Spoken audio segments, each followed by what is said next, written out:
have a community now of people. So the pork farmer, for example, he told my friend, like, look, I don't have to spend all of my weekends at the farmer's market because this group that you've designed is feeding my family.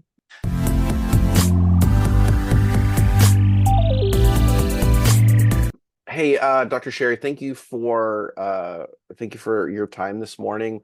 And can you give like a little background for who you are, where you practice, and kind of where your niche is when it comes to like your farm? You have a fantastic farm and a fantastic practice too. Thank you. So I'm Dr. Sherri Raley. I practice in Wake Forest, North Carolina. Um, I am a family chiropractor, so we see moms, babies, kids, grandmas, grandpas, everybody. And I adopted three kids, and so busy with family life and practice life. And I grew up on a farm, and so we never really, I call it a hobby farm because my parents were farmers, like poor broke farmers. Ooh, And so they went and got careers, but they still loved being on land. And so I grew up with some pets, like pet cows, because when I was younger, I learned that when they were bulls, they would get sent to slaughter because as dairy farmers, my grandpa's a dairy farmer. So had the heart like, oh, you can't, kill them. that's They my need to live a baby. happy life Yeah, first. yeah. So, um, so that, kind of in my backstory, I rescued cows. Um, but so farming is in my genes, I guess. And so living life, running a practice, taking care of kids, having to go through the adoption process. A couple of years ago, I realized like I missed that. And there's a piece of me missing. So my husband and I bought land. Eventually we want to live there. We're calling ourselves homesteaders. And eventually we'll hopefully, make that our dream property. But for now, we get to garden on it and play and have a good time. So Nice. that's what we're up to. Okay, help me. I don't fully understand the term homesteaders. What does that mean, and like what does that mean for you guys? Yes, so that is a very popular term right now. Yeah. I have a hard time with the definition. The definition basically means to um, be working towards self-sufficiency Mm, and becoming more self-sufficient. And I actually have a really hard time with that because I think it's BS. You can't be fully self-sufficient. You can garden, you can have animals, cows, chickens, eggs, goats, all the things. You can do those things, but no one can truly be independent and self-sufficient. You need a community. So I was very reserved for a while to call myself a homesteader because I'm like, that's bullcrap. Nobody can be self-sufficient. So as I've learned about that, I've really realized like it's about trying to be more self-sufficient, not relying on the grocery store, not relying on, you know, other means, trying to be able to like locally source. So, for example, in my world of homesteading, I'm growing a nice garden, preserving food, canning and processing. I'm making my own breads, and I'm locally sourcing all my meat. I live in an HOA neighborhood. I can't have chickens. I can't have animals. That's not something we can do right now. So I have gone out and with a friend of mine together, she's kind of community built this community, and we um, have this thing called the local food collaborative. And she's the head of this, but I've been able to locally source all of my meat. I don't buy any meat from the grocery store. So I have a chicken farmer, an egg farmer, a beef farmer, and a pork farmer that I use to get all of my meat. So I haven't bought meat from the grocery store in over a year. so that concept to me is I think there's always this variety of degrees to it. So like my parents are preppers. Mm-hmm. Yeah. They don't do it for fun. They don't they probably enjoy it because, well, they enjoy it. Yeah. But uh, it's not that. I don't feel that there's a love. I feel that that category of person for being having a homestead style life is out of fear based. The what ifs. Yes. Yep.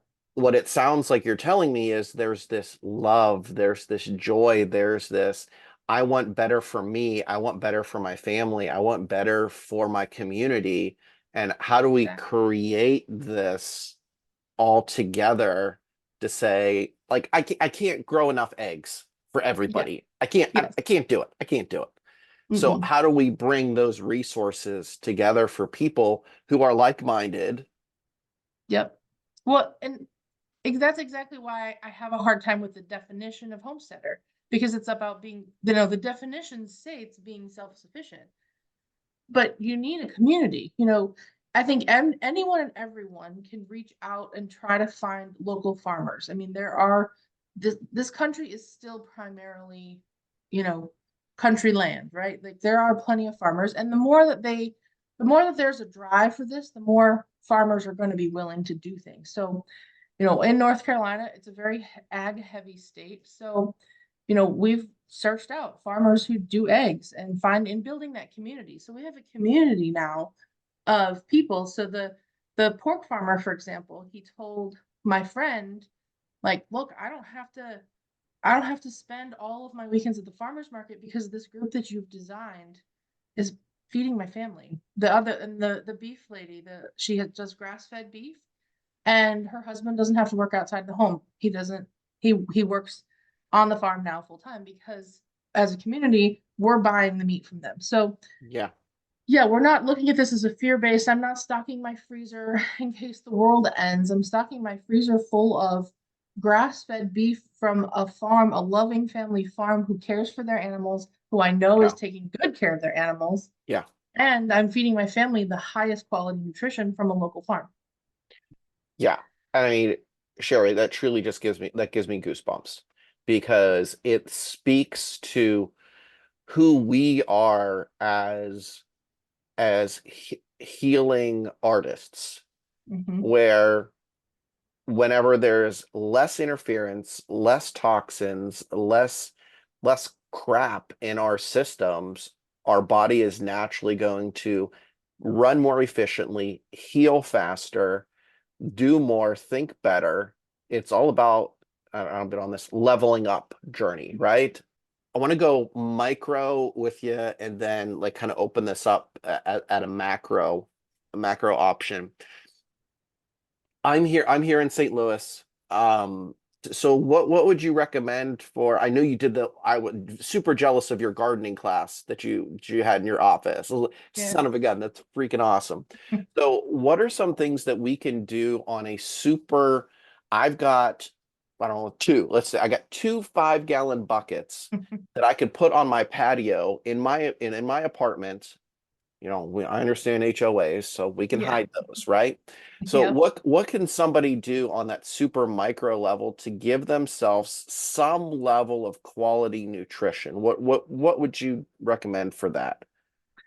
So one, you can get some 5-gallon buckets for pretty darn cheap or free. Thinking about like marketplace, Facebook Marketplace. People are uh, restaurants, for example, have like huge pickle buckets and things for free. Bakeries Bakeries, too. yeah. Yeah, So, if we're thinking really micro, small space, free, low cost, that's a great way. Buy some quality soil though. Go to Lowe's or Home Depot or whatever. You can even Amazon stuff. Like literally, I've had Amazon deliver soil because it was out of stock in my store. So, yeah, um, yeah. yeah, I would say you could start with herbs on a patio. You have a Mm, patio in your apartment and you don't have a lot of space, you can grow some herbs. And that is an awesome way to start taking care of yourself.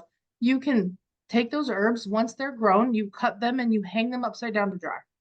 When they're dry, you crunch them up in a bag and you put them in, and now you have herbs for your spices. Spices are kind of expensive when you look at them, especially organic spices in the grocery store. $5, $6 for this tiny little bottle, right, and you right. can Yeah, grow that tiny little bottle in your 5-gallon bucket for about $2, maybe at the most. that keeps growing. And it's Yeah, most herbs are perennials, which means they return next year and they keep growing. So that's a great way. On a patio, you can be very creative with tomatoes. Tomatoes are vines, so they grow up. So you can have one bucket and some string tied to the ceiling and tie your tomato plant all the way up to your ceiling. It's not going to take up space.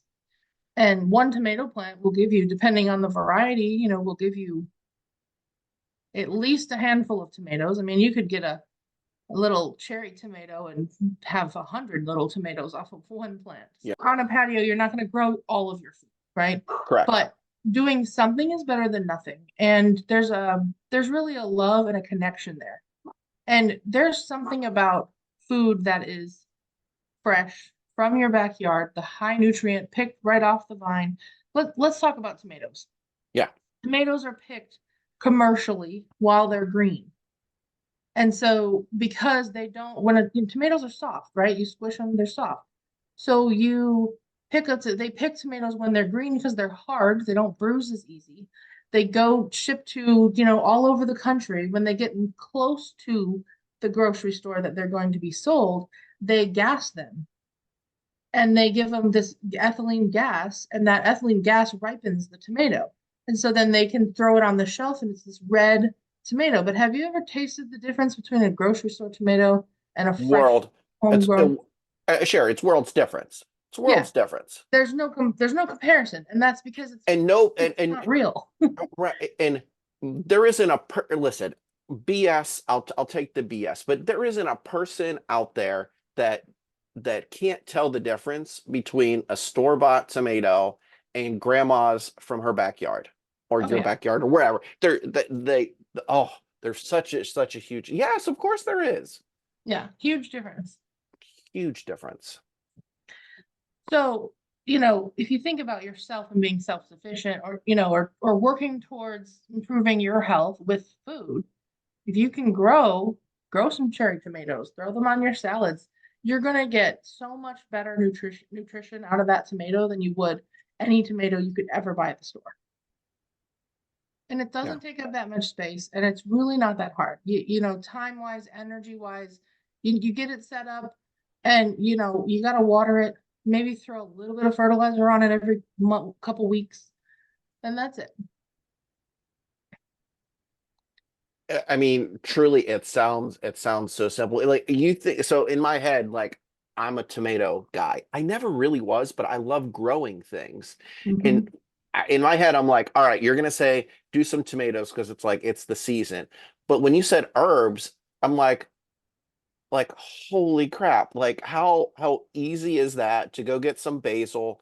Could truly add flavor and dynamic flavor. I remember I was making chicken soup from scratch for my grandma. She's 103 years old. This was a few years ago. And I added fresh herbs to it. And she's like, Joseph, she's like, this is really good chicken soup. Mhm. And I'm like, Sherry, all it was chicken, carrots, celery. I added parsley, rosemary, and thyme to it. That's it. Mhm. That's it. Salt, little salt and pepper. Like it wasn't crazy. So this is really there's such dynamic flavor to this. I'm just like, Grandma, just threw a couple fresh herbs in there. I don't know what you're talking about. Sure. Glad you like it. But that's what we should be. That shouldn't be, oh my gosh, amazing. That should be what food tastes like. Yeah. But we're so Yeah. used to commercially processed stuff that, we've lost touch with that. We crack the Campbells because it's convenient. Mm-hmm. Because that's convenient. And I think, okay, so let's talk to that piece of the puzzle too, is how do we break the cycle of convenience with this? So I know you pickle, Mm-hmm. you preserve. Listen, that's not easy. In my head, it's not easy. It takes work and it takes a level of skill set to do that too. It does. I wouldn't call it a skill set. More, it's the ability to follow direction. Okay. If you can read a recipe and follow a direction, you can do it. And it's something that it's very it's kind of scary, right? Especially with canning, you're like, am I going to kill my family? You know, give them botulism, that kind of stuff. You Right. know, you can't take it lightly. You do have to follow the rules and follow the directions. But you know, this is what happens. You start a garden because I started a garden because I wanted a hobby and I wanted to do this and I knew it was good for my family and for myself. And then you end up with, you know, 300 tomatoes and go, What the heck not am I gonna going to do do. with all these? Yeah, be like, yeah, what I don't want that. I don't want to go to waste. Like waste isn't a Yeah, big deal I for worked me. hard for this. Okay. I'm not Yeah, wasting it. yeah, heck no. Like, So then how I, much you sauce can know, we put down? yeah, how Yeah, much yeah. sauce can I make in salsa? And you know, and I think that was really eye-opening for me because I grew so many tomatoes last year. And I'm like, what am I gonna do with all these tomatoes? I'm like, I love salsa. Salsa's great, you know, goes on anything. Like, okay, I'm gonna take these tomatoes and I'm gonna make salsa. And so, you know, again, this kind of goes back to this whole like, self-sufficiency.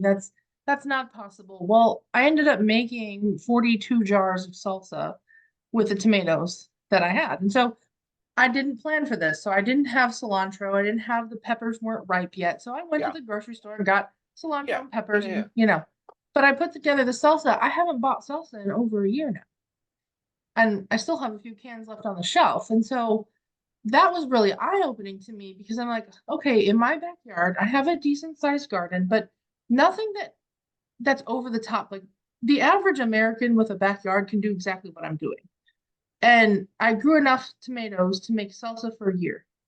I went to my local farm, the local strawberry farm last spring, and bought 6 gallons of strawberries. I had enough strawberries for the entire year for my kids to that I froze them, right? So they had smoothies all year long, and I made strawberry jam for them. So they had homemade strawberry jam, and we had salsa. So I'm not self-sufficient, right? But I have very simply, I It's was one able to thing figure off it your out. plate.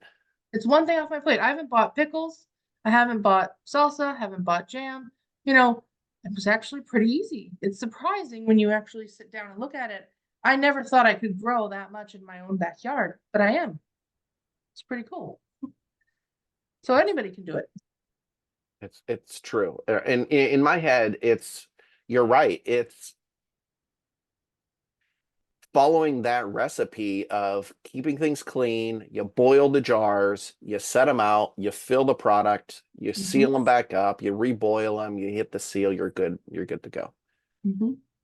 Yeah, there's rules. You got to follow rules, certain things, you know, but there's a million YouTube videos out there now, so you can learn. Oh my gosh. Um, You you have know, YouTube University. We could do anything now.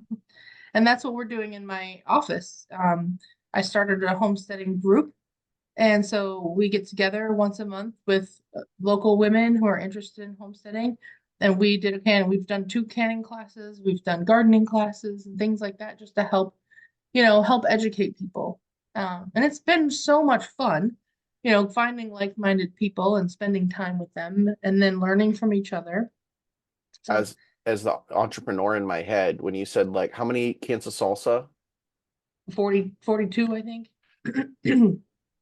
what stuck in my head, Sherry, was like I'm thinking old school where like, all right, I've got 42 cans of salsa, 42 jars of salsa. I need eggs. How many, like what's the exchange rate for for a side of pork?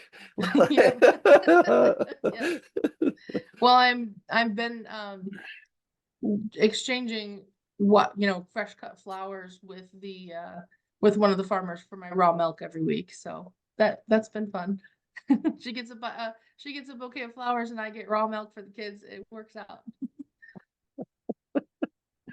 That's community, right? That's the community. That's And exactly you what it know, is.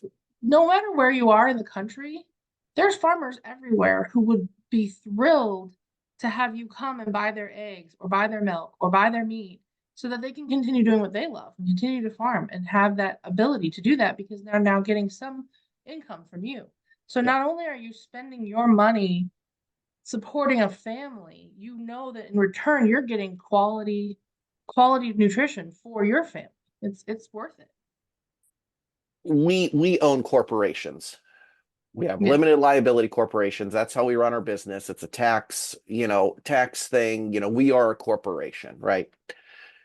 But when you go to the grocery store, you're not going to Mr. Big Kroger and shaking Mr. Kroger's hand or whoever and being like, thank you for your produce today, Mr. Kroger. Listen, thank you. It makes such a larger impact to on a micro scale, making a macro change for your community. Yep. When I think this got people, people really woke up to that topic in 2020 when all of a sudden the grocery stores were empty.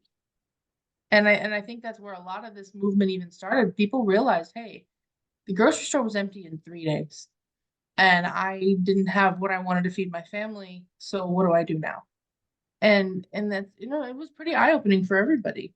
And so, when we look at this globally, we're looking at how we rely on these big corporations to feed us, and we're trusting that they're labeling things properly. We're trusting that they're not filling our foods with chemicals and fillers, which we know they are.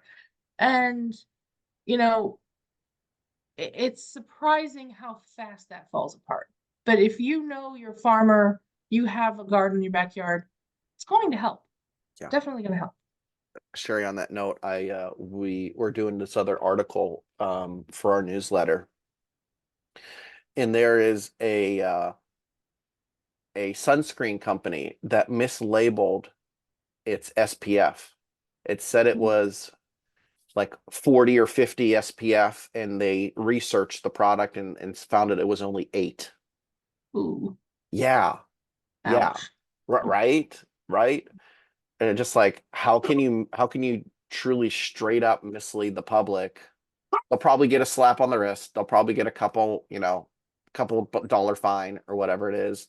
But where does that money go? That money doesn't go to the people who got skin cancer, you know. No, it's not going to go there. And then what are the repercussions of that? I mean, is someone going to have to sue them, and it's going to be a whole long process? And what happens really? But on a micro scale, the people who used that and got burnt, they're dealing with it, and you have to deal with it because that's what life is. Yeah. And I think the people that it's there's this other side, this other reel that I watched of the Quaker Oats oatmeal here versus in Europe. And then did you see this one? Mm-hmm. Yeah, Mm-hmm. Cereals. I was like, crap, like I want that. Can I like, is there a website that I can order? Like it was like oats, freeze-dried strawberries, and that's it. Yeah. That was in the instant oatmeal. Pour water in it, hot water in it, you got oatmeal. And ours is like maltodextrin, this, that, and the other 50 Mm-hmm. other ingredients for oatmeal. Well, and that's the problem. If they can make that product for Europe without all the junk, why can't they make it for us that way? And and They at a can, but they marketable won't. price point too.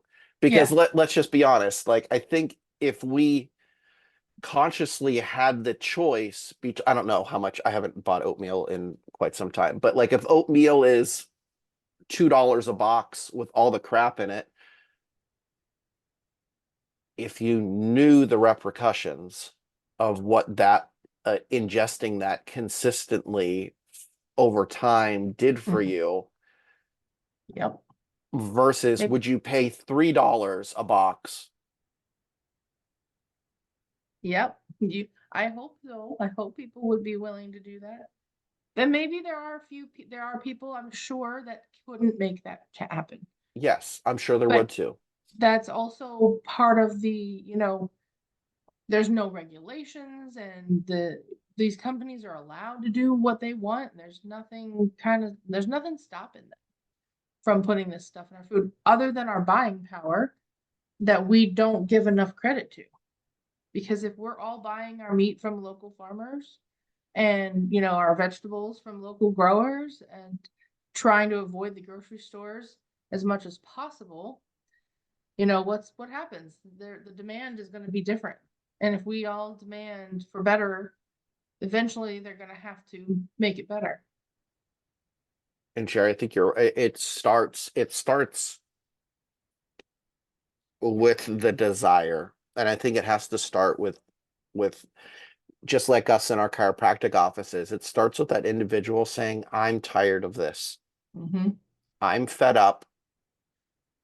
I I've need to. already I need to change. I've already done the physical therapy. I've already done the injections. I've done this. I've done that. My liver can't handle any more ibuprofen. Like, Yep.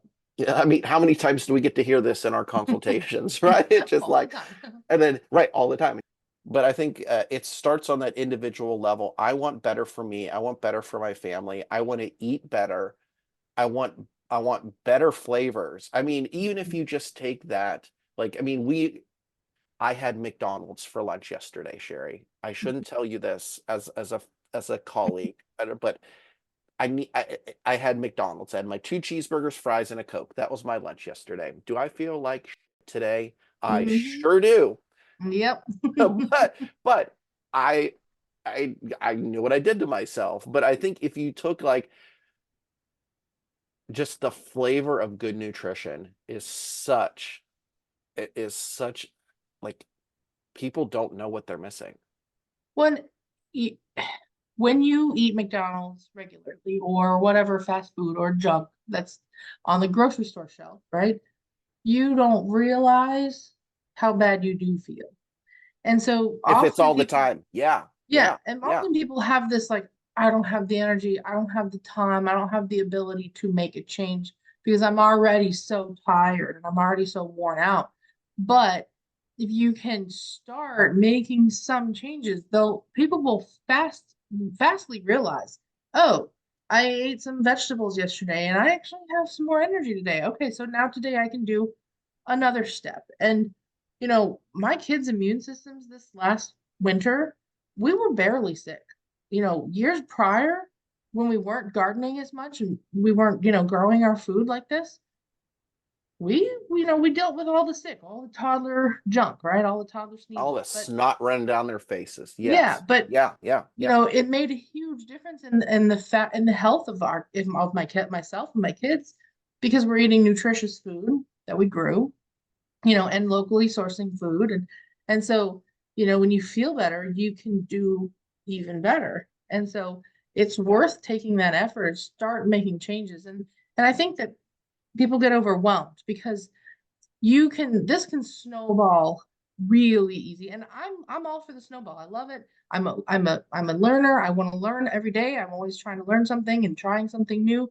So for me, that's easy. For some people that aren't in that headspace and they're like, nope, I'm happy the way I am, to make a change is hard. But it doesn't have to be, you don't have to grow a garden and can your food. And so, you don't have to do all of that. And you can take it just starting in your kitchen. You could just first say, you know what, I don't want to garden and I don't want to do this. Start in your kitchen with buying ingredients. Don't go to the grocery store and buy food products. Go to the grocery store and buy ingredients and then cook your food. Yeah. That right there in itself is going to make such a huge impact on your overall health. And because all of these processed food products at the store are full of preservatives and different chemicals and things like that, if you can just go buy chicken, noodles, tomato sauce, and herbs and Yeah. make your own spaghetti, you're so much Yeah. better than pouring it out of the can. Yeah. And It's it can be that's as simple as it can be. Sherry, thank you. Because you took the next mental point out of my head too. It's like, where do we start?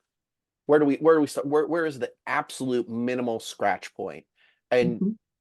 like just make the food yourself. Yep. Grill the chicken, put the chicken in the pan, Yep. make It it can be that yourself. easy. Yep. Yeah. And that it can be really overwhelming. People can, you can be really overwhelmed with this whole homesteader idea or growing a garden and how do I do this and how do I do that? And really it can start at home. And that's what I like about the name homesteader. What I've turned my mindset around is like, I'm a homesteader. I do my best to cook most of our meals at home. Look, my kids are busy, they're in sports. Sometimes Chick-fil-A is for dinner because we only have 20 minutes between here and there. But, you Preach it, know, sister. I'm with you. that's not the usual. It's Yeah. usually we're at home, we're cooking the dinner. I'm buying ingredients. When you look in the pantry, do you have a lot of food products or do you have ingredients to create food products? And Yeah. it makes a huge impact on your overall health, and you're gonna have less Yeah. inflammation. You're gonna feel better. When you feel better, you have more energy. You can start doing more. And that's the good snowball, right? Yeah. And I think it just takes I'm tired of being tired.